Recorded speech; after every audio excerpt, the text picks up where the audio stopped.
আজ দুদিন হলো দেখছি বেশ অনেকটাই গরম পড়ে গেছে, আর এত গরমে কিন্তু কোনো কাজ করতে ভালো লাগে না।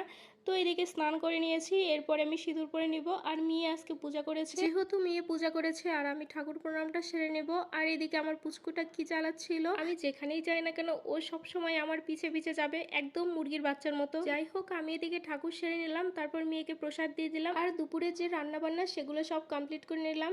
তো এর মধ্যে মেয়েকে আবার খাইয়ে দিলাম, ওর খিদে পেয়েছে, খুব কান্না করছিল। আর ওর বাবাও চলে আসছে, তো ওকেও খেতে দিলাম। আর এদিকে মেয়েকে বলছিলাম যে তুমি খাবে, তো ও বলছিল এখন আমি খাবো না, পরে এসে খাবো। কেন জানি আমারও খেতে ভালো লাগছিল না, আর এত গরম পড়েছে যে খেতেও বিরক্তি লাগছিল। যাই হোক, আমিও আর খাইনি, আর এদিকে ওকে খেতে দিয়ে আমি বিছানাটা গুছিয়ে নিলাম।